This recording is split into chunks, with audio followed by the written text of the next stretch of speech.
자, 오늘 오후에 증거할 하나님의 말씀의 제목은 엘리야의 승천입니다. 제목을 한번 따라서 봅시다. 엘리야의 승천. 엘리야가 승천, 즉 하늘로 올라갔다는 거예요. 질문하겠습니다. 구약 성경에 나타난 죽음을 맛보지 않고 하늘로 올라간 위대한 두 인물이 있는데 신앙, 엘리야 말고 다른 인물은 누구지요? 네, 에녹과 엘리야. 이 두 사람은 죽음을 맛보지 않고 하늘로 올라갔단 말이에요. 이것은 중대한 오늘 신약시대 우리 그리스도인들에게 예표가 되는 것입니다. 우리 모든 성도들도 지금은 비록 연약한 육체를 입고 있지만 예수님이 재림하시게 되면 우리도 호련히 변화돼서 하늘로 올라가게 될 거라고. 어떤 몸으로 변화될까? 아주 신령한 몸으로 변화될 건데 아주 휘황찬란한 아름다운 몸으로 그렇게 변화될 거예요. 눈으로 볼 수도 있고 보이지 않을 수도 있고 먹을 수도 있고 음식을 먹지 않을 수도 있는, 지금은 음식을 먹지 않으면 배가 고파 살 수가 없잖아요. 공간과 시간에 제약받는 그런 몸이지만 그런 신령한 몸으로 이제 부활해서 궁극적으로는 영원한 하늘에 가서 영생 복락을 누리게 될 건데, 이 엘리야의 승천을 통해서 장차 하나님께서 모든 성도들을 다 부활시켜서 하늘나라에 데려가실 것을 예표하는 거예요. 그래서 우리는 이 세상에 사는 것이 아니라 하늘나라에 있는 걸 알게 해주기 위한 거예요. 성도들의 나라는 이 세상 나라가 아니라 하늘나라다. 그걸 알게 해주는 거예요. 오늘 엘리야는 공적 사역을 모두 마친 다음에 이제 하나님의 부르심을 받아서 하나님 앞에 갈 때가 다 됐단 말이에요. 우리 믿는 사람들은 참 마지막 죽음의 준비를 잘하는 게 아주 중요한 거예요. 죽음을 준비하지 못하고 어느 날 그야말로 뜬금없이 하나님 앞에 간다면 남아있는 유족들이 얼마나 슬프겠냐는 말. 자신도 막 부끄럽고. 우리 한번 따라서 보자. 죽음을 준비합시다. 이 증세 신앙이 좋은 우리 신앙의 선배들은 그렇게 인사했다고 합니다. 매일 만나면 죽음을 준비하십시오. 모멘토 모리. 우리 옆에 사람 한번 쳐다봅니다. 죽음을 준비합시다. 인사 한번 해보세요. 시작. 죽음을 준비합시다. 너무 무섭습니까? 오늘도 우리 오지역의 이순복 집사님 이 부친이 시아버님이 지금 오늘 새벽에 소천했다고 연락이 왔어요.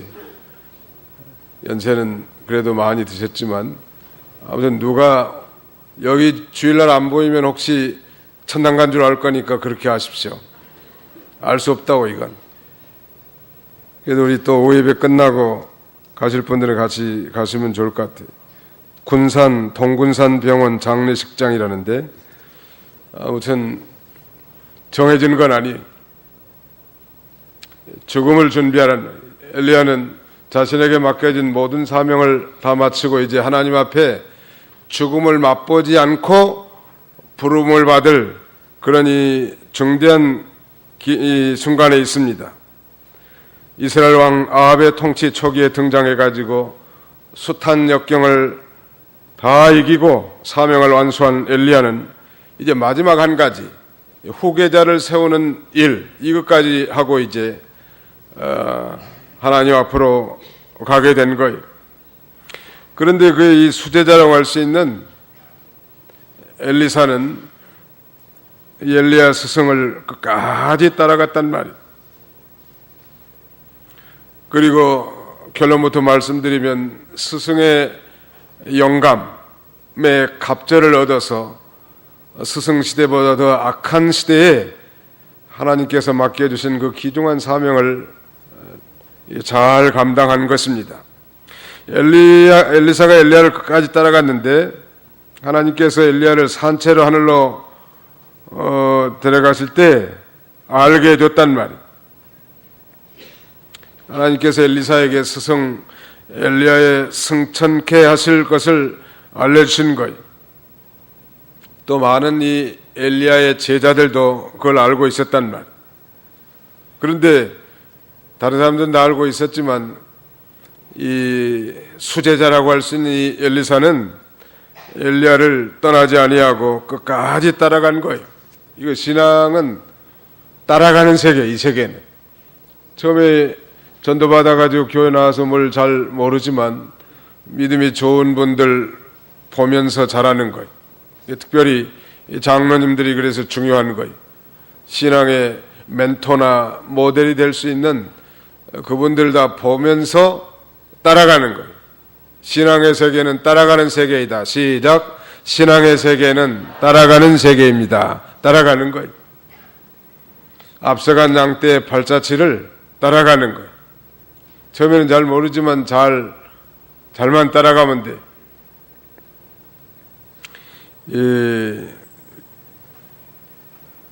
엘리사가 엘리야를 떠나지 않냐고 끝까지 따라간다고 했는데 처음에 하나님께서 이 길갈에 있는 엘리야를 베델로 가라고 명령하셨는데 이 엘리야가 이 엘리사에게는 길갈에 머물라고 했단 말이에요. 하나님께서 길갈에 있는 엘리야를 베델로 가라고 명령하니까 너는 여기 있어라. 즉 길갈에 머물도록 요청했지만 그러나 끝까지 따라가겠다고 결심한 거예요. 또 베델에서 여리고로, 여리고에서 요단으로 계속 가는데 그때마다 스승 엘리야는 제자 엘리사에게 거기 머물고 따라오지 말라고 계속 조언을 했지만 그래도 끝까지 따라가는 거예요. 그렇다면 이 엘리야가 왜 엘리사가 따라가는 것을 그렇게 마다하고 제지했을까? 거기에 대해서 여러 가지 해석이 많이 있지만은 이 수제자 엘리사로 하여금 사모함과 그 다음에는 갈급함 이걸 시험해보고 더욱더 사모하고 갈급하게 해서 마침내는 갑절의 영감을 받게 한 거예요.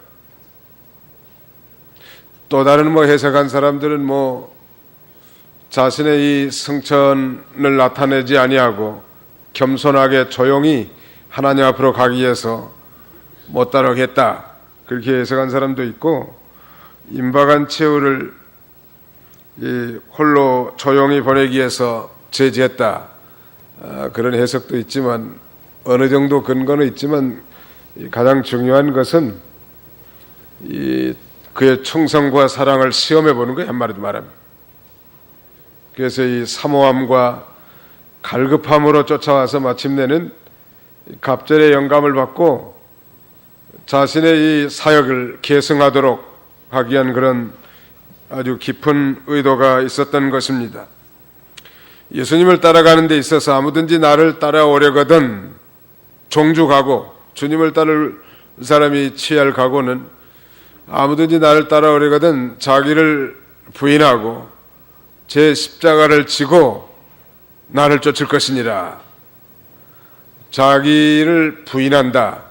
자기 부정, 자기는 무욕공이고 없는 것인 줄 알고 자기 주장, 자기 뜻, 자기 생각, 자기가 해야 되겠다는 거, 자기가 안 해야 되겠다는 거 그런 건 다 집어치우고 주님의 뜻이면 무조건 따라가는 거예요.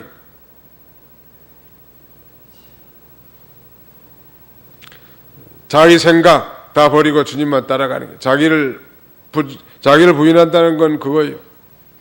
그 다음에 자기에게 자기 몫에 태인 십자가가 다 있는데 그걸 벗어버리고 따라가는 게 아니고 주님이 매주신 십자가를 지고 끝까지 따라가는 거예요. 내가 저 인간만 없으면 내가 예수도 잘 믿고 교회에 충성할 건데 그러지 말고 저 인간이 있어야 내가 잘 만들어지고 주님을 잘 쫓아갈 수 있는 거예요. 그 다음에 한 가지 더 덧붙인다면 우리 영의 생명이 사는 길로 가는 거예요. 그 다음에는 내 영이 사는 길, 정주 가고 3대 가고는 그거예요. 영의 생명이 사는 길로 쫓아가는 거예요. 영의 생명이 사는 길로 가려다 보면 때로는 육신적 고난과 경제적인 궁핍, 인격과 인권의 유린 이런 것들을 얼마든지 당할 수 있지만 영의 생명이 사는 길로 가는 거예요. 오른뺨을 치면 왼뺨을 돌려대는 거예요. 오리를 가자고 하면 십리를 가는 거예요. 겉옷을 달라고 하면 속옷까지 벗어서 주는 거예요. 인격과 인권의 유린, 경제적인 손실 그런 걸 감수하면서도 영이 사는 길 그걸 계속 추구하면서 따라가는 거예요.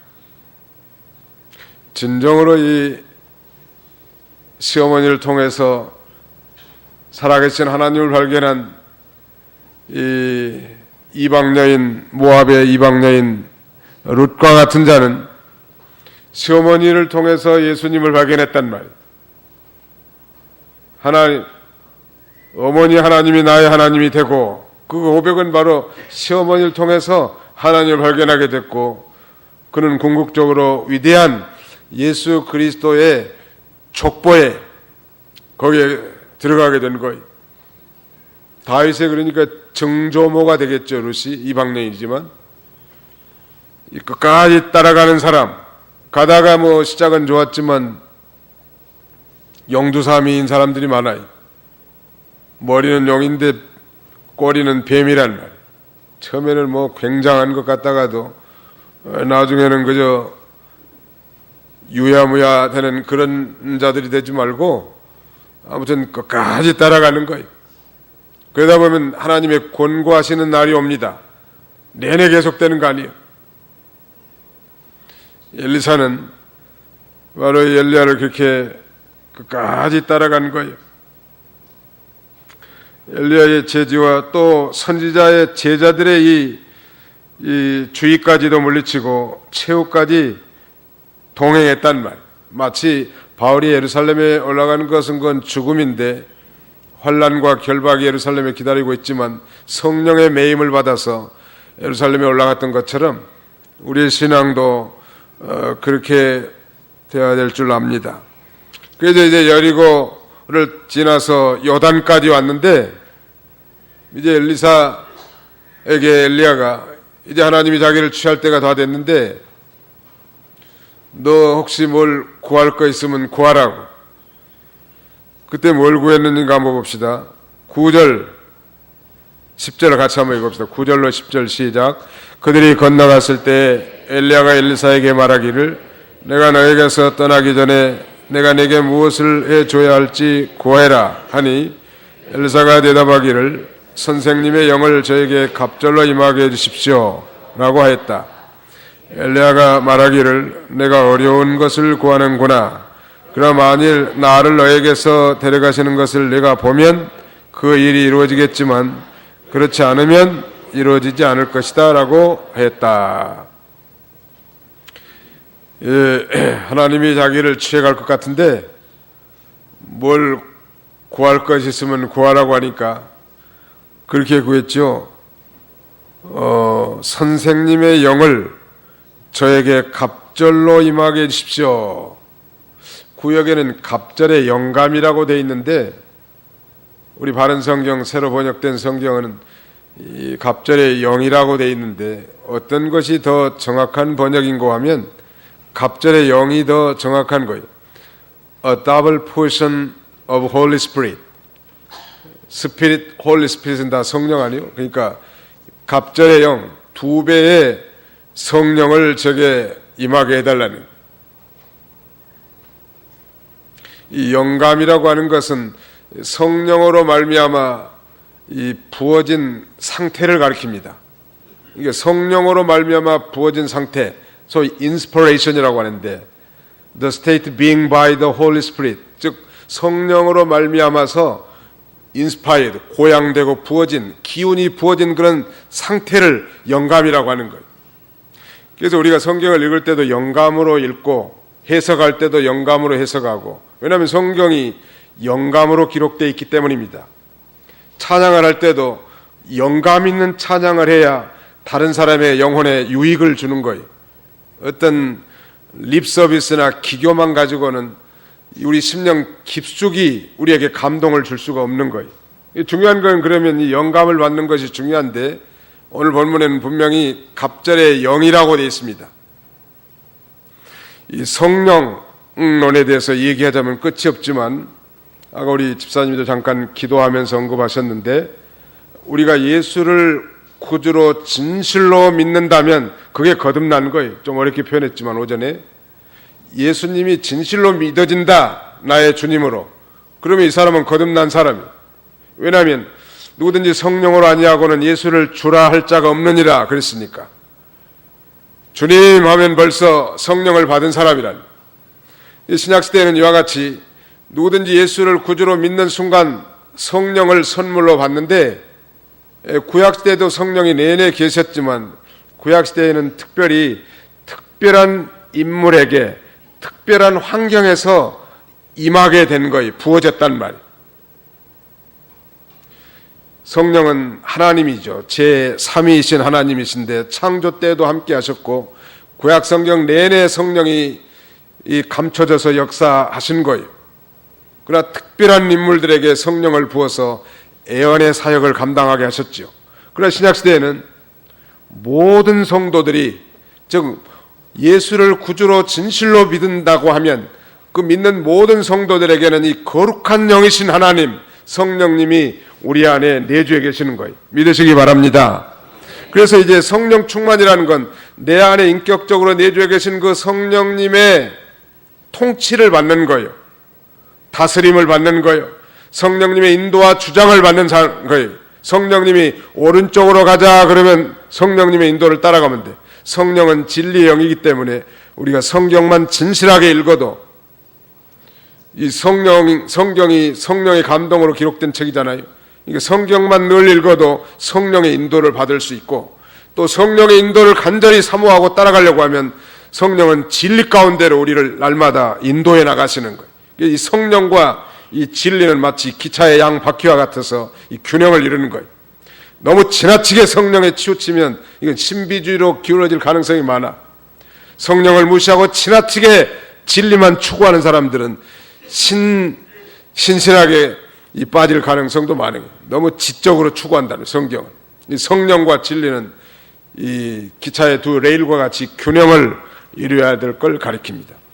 오늘 예수 그리스도께서 승천하신 이후에 오순절에 보혜사 성령이 내렸고 제자들이 그 성령을 받은 다음에 그 성령의 권능으로 이제 복음을 전파하는 예수님의 후속 사역, 구원 사역을 이루어나가던 것처럼 오늘 엘리사의 승천을 통해서 이제 엘리야의 승천을 통해서 이제 갑절의 영감을 받은 엘리사가 스승 시대보다 더 악한 폐역한 시대에 스승의 이 중대한 사역을 장자와 같이 요긴하게 물려받고 계승하기 위해서 그 갑절의 영감을 구한 거예요. 갑절의 영감을 구하는데 스승 엘리야가 뭐라고 말합니까? 내가 어려운 일을 구하는도다. 저도 목회자입니다. 제 목회자에게 가장 필요한 것이 뭡니까? 바로 이 영감이에요. 제가 해보니까 그래요.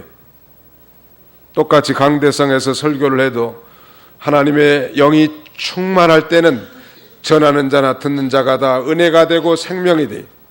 아무리 말을 잘하고 기교를 쓴다고 해도 부족한 빈약한 영감의 상태에서는 능력 있는 이 메시지, 파워풀한 메시지가 증거되기가 힘들단 말이에요. 그러니까 이 영감 받는 일, 갑절의 영을 받는 일, 이건 어려운 일이요.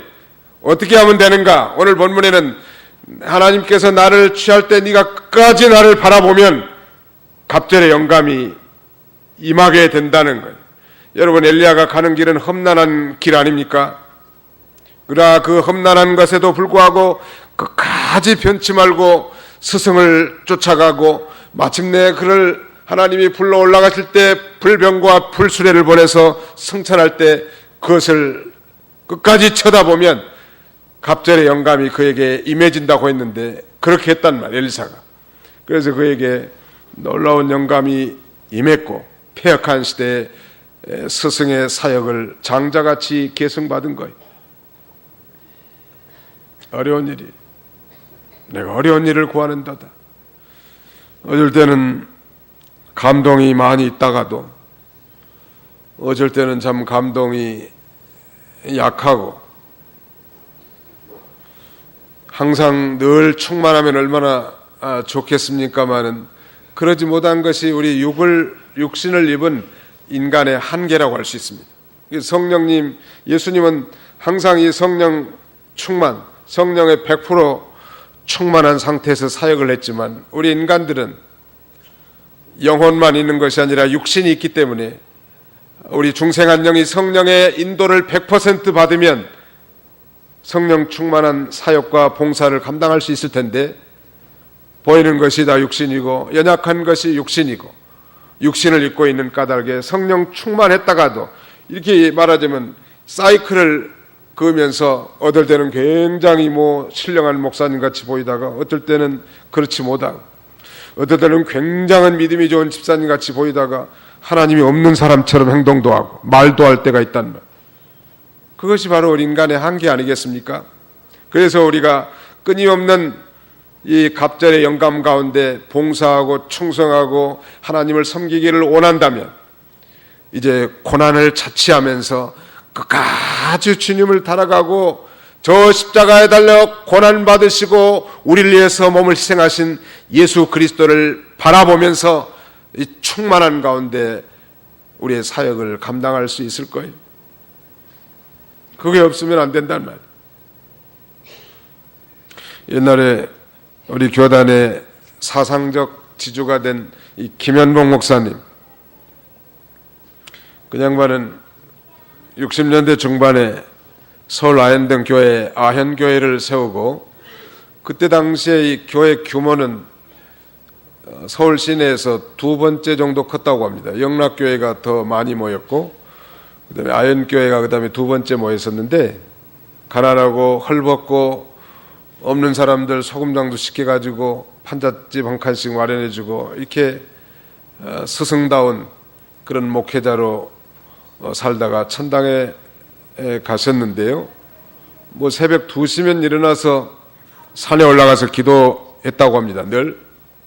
그거 쉽지 않죠. 얼마나 이 세상을 다 초연하게 살지 않으면 불가능한 일인데 그분은 많은 신자들을 신방할 때 문간신방을 했다고 그래요. 문간신방. 문간신방이라는 거기 차분히 들어가가지고 예배드리고 무슨 음식도 나눠 먹고 그런 게 아니고 대문간에 가가지고 방 안에 안 들어간 모양이에요. 요새 위로가 있느냐 한마디 물어본대. 요새 위로가 있느냐 아마 그렇게 한 모양이에요. 키도 저만큼 작은 모양이에요. 아주 이 김현보 목사님. 머리는 또 빡빡 밀었대. 머리는 빡빡 밀어가지고 중목사란 말 들었다는데 그 양반이 대문관에 가가지고 요새 위로가 있느냐 한번 물어봤다는. 그럼 위로가 있습니다. 그러면 목사님이 그냥 간 거예요.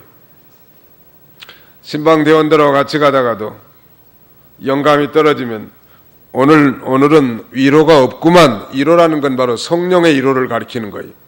오늘은 위로가 없구만 하고 신방하다 그만두고 집으로 갔다는 거예요. 아무튼 괴짜 목사님이건 분명한데 한 가지 배울 만한 것은 영감으로 성경을 가르치고 영감으로 신방하고 영감으로 백성들을 인도했다는 면에 있어서는 오늘 이 시대에 이 사역자들의 말은 멘토가 되기에 충분하다고 봅니다.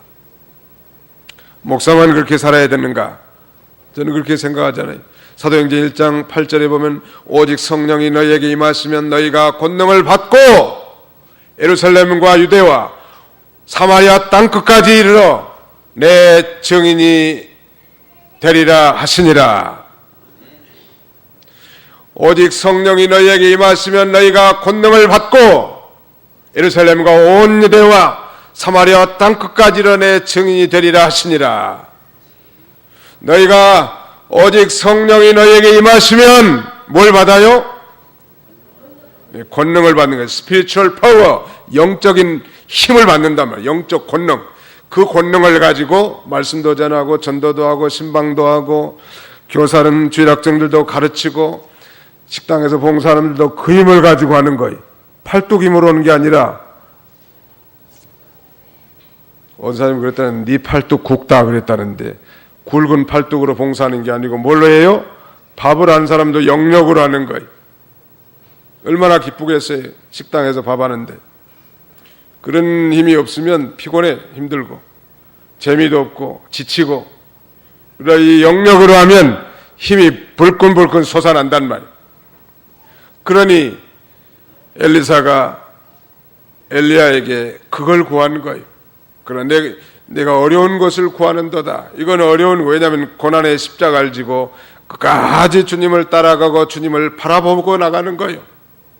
그러나 그걸 끝까지 주님을 쫓아가고 고난을 자취하면서 주님을 바라보는 자에게는 이런 영감을 주시는 거예요.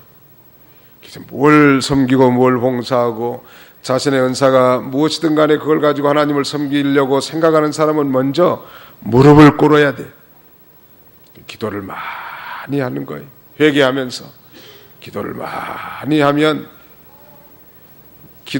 하면 영감을 주시더라고. 제가 이 안양 평강교회에서 한 7년 목회한 적이 있었는데요. 자동차 타고 한탄강에 대한수도원에 가서 한 주간 있다 왔는데 베이스 캠프는 그 대한수도원 방에다가 두고 그 아래 한탄강에 흐르는 큰 바위 밑 모래가 좀 깔려 있어서 거기다가 텐트를 치고 거기서 기도하는데 서울에서 어떤 좋은 자가용을 타고 어느 어떤 목사님이 기도하러 왔더라. 난 누군지는 모르겠어요. 근데 한탄강 강바닥이 바위예요. 경사진인데 거의 평평한 데도 아닌데 이렇게 경사진데 서가지고 1시간, 2시간을 다른 기도는 안 하고 뭐 여호와만 부르더라고. 여호와여 이걸 오정 내내 하는 것 같아. 오정 내내 시끄러워가지고 기도점을 왔더니 전양반이 나를 방해하는구나. 근데 처음에는 그렇게 생각했는데 그분이 얼마나 간절하게 여호와 하나님을 찾든지 내가 정말 부끄럽더라고. 그러니까 여호와여 한마디 속에 모든 게 다 들어있는 거예요. 잔말 말고 그냥 여호와여만 찾은 거예요.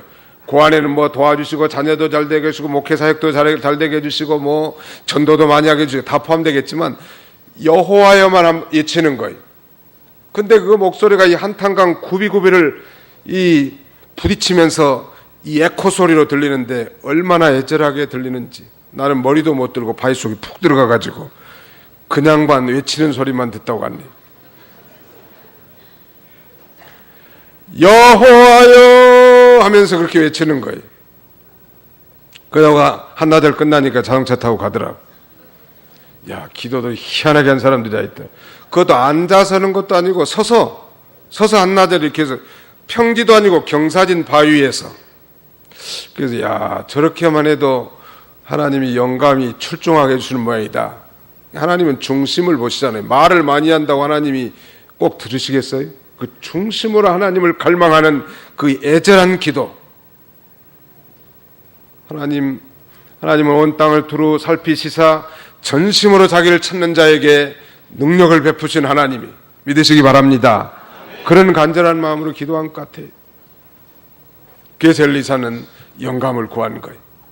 그것도 스승이 있는 것보다도 배나 이 갑절이라고 하는 것은 구약시대 율법에 정해진 대로 이 장자에게는 2배의 유산을 물려줍니다. 나머지는 애누물에 있지만 장자는 2배예요. 그러니까 이 스승이 하는 그 위대한 구속사역을 장자와 같이 이 담대하게 계승하겠다고 하는 그런 이 비전을 가지고 구한 거예요. 나는 우리 상대원 교회가 우리 대한예수교 장로회 개학신학 측에 이 장자와 같이 좀 쓰임 받았으면 좋을 것 같아요. 내내 뭐 한 300명 앉아서 예배만 드리고 집에 가고 점심이나 맛있게 먹고 뭐 그래가지고 되겠어요? 내가 볼 때는 앞으로 한 3,000명이 될 수 있도록 기도하라. 이 양이 뭐 어떤 교회는 3만 명도 모인다는데 그까지 그 3,000명 못 모이겠어요? 우리가 준비만 되면 하나님은 얼마든지 그렇게 모이게 할 줄 나는 믿어요. 믿으십니까? 이제 아멘 했으니까 두고 봅시다. 앞으로 한 3,000명 정도 이렇게 전도해서 교회를 세워나가면 얼마나 좋겠냐는 말이에요. 내내 무슨 창립하신 목사님이나 1대, 2대, 3대, 4대, 제가 보니까 6대더라고. 6대 목사님인데 내내 한 300명 모여서 왔다 갔다 하고 밥이나 맛있게 먹고 그 다음에 집에 가고 그래도 되겠냐는 거예요. 개척교회도 좀 세우고 그 다음에 선교사들도 보내고 그래서 장자같이 이렇게 하나님 앞에 쓰임받기를 바라는 마음을 갖는다면 하나님이 이 교회에 영감이 충만한 교회로 진리가 충만한 교회를 세워서 분명히 하나님이 그렇게 역사하실 줄로 믿습니다. 이런 위대한 구속사역 소망을 바라보고 나가는 거예요. 엘리야의 승천은 예수 그리스도의 승천을 예표한다고 할 수 있고 그 다음에는 엘리사가 스승의 갑절의 영감을 받은 것은 예수님의 승천 이후에 보혜사 성령을 받은 이 제자들이 복음으로 무장해서 담대하게 복음을 증거하는 거예요. 그 허약하고 비겁한 연약한 제자들이 성령을 받으니까 놀랍게 다른 인간들로 변화돼 가지고 죽음을 불사하고 십자가의 복음을 증거하지 않습니까? 그러니까 이건 이 예배당은 도덕 교훈장이나 윤리 강론장만 돼서는 안 돼. 분명히 도덕적인 면과 윤리적인 면이 포함돼야 합니다마는 더욱 중요한 것은 우리 교회는 영적인 공동체. 그러므로 성령으로 충만한 공동체가 돼야 역사가 나타나는 거예요. 죽은 자가 일어나는 거예요. 벌떡벌떡 병든 자가 고침을 받고 귀신들이 다 쫓겨나가 앉은 뱅이가 벌떡 일어나고 그런 역사가 오늘 시대에도 하나님은 얼마든지 일으킬 수 있는 거예요. 그것을 위해서 우리에게 갑절의 영감이 필요한 거예요. 이런 영감 있는 성도들, 영감 있는 장로님들, 영감 있는 집사님들, 영감 있는 주의 종들이 다 돼서 이 마지막 시대, 정말 악한 시대잖아요. IS라고 하는 소위 이슬라믹 스테이트라고 하는 괴물이 하나 탄생했습니다. 과거에 이 독일의 나치즘이라고 하는 이런 악랄한 세력이 등장해가지고 600만이나 되는 유태인들을 학살한 그런 악한 세대도 있었습니다만 지금은 그보다도 모양이 흉측하게 변모된 악의 세력이 등장해서 우리 기독교를 박멸할 준비를 하고 있잖아요. 하고 있고 지금. 이런 시대에 영감이 없이 그저 도덕교육이나 윤리교육만 가지고는 다 무너질 수밖에 없는 거예요. 영감을 받아야 돼. 찬송할 때도 영감, 기도할 때도 영감, 말씀을 증거하고 받을 때도 영감으로 받고 봉사할 때도 영감 있는 신자가 되면 눈동자가 다르고 목소리가 다른 거예요. 여러분 누구에게 호랑이를 설명해 줄 때 이 얘기와 동화책에서 본 대로 호랑이는 좌우로 수염이 한쪽에 52개씩 나와 104개다고 이빨은 날카로운 게 2개가 있고 어금니가 4개씩 섞여 있다고 얼룩무늬 지고 한번 으르렁하면 사람들이 다 놀란다고 아무리 그렇게 설명해도 실감이 안 나. 산에서 호랑이를 만나가지고 겁에 질린 사람들이라고 하면 호랑이를 만난 사람이기 때문에 호랑이다 하면 놀라가지고 설명할 필요도 없어. 예수 믿는 사람은 영감이 필요해. 가장 중요한 것 아들이 떡을 달라고 하는데 돌을 줄 자가 위가 있겠으며 생선을 달라고 하는데 뱀을 줄 자가 위가 있겠느냐. 하물며 내 천부께서 성령을 주시지 않겠느냐. 좋은 것은 바로 성령님이요. 여러분 성령에 충만하면요 돈이 없어도 괜찮아요. 성령이 안 충만하면 돈이 꼭 있어야 돼. 많아야 돼. 성령이 충만하면 몸이 좀 아프고 연약해도 괜찮아. 그래 성령이 안 충만하면 항상 건강해야 되고 몸이 튼튼하기만 해야 돼. 우리 신앙이라고 하는 양통신앙인데 돈이 있으면 돈이 없어도 괜찮고 돈이 있으면 더 좋고 그게 우리 신앙이에요. 몸이 건강하지 않아도 좋고 몸이 건강하면 더 좋고 일이 잘 되면 더 좋고 일이 안 돼도 괜찮아. 하나님만 모시고 성령에 충만한 가운데 있으면 천국이요. 믿으시면 아멘 합시다. 그래서 영감을 구하는 거예요.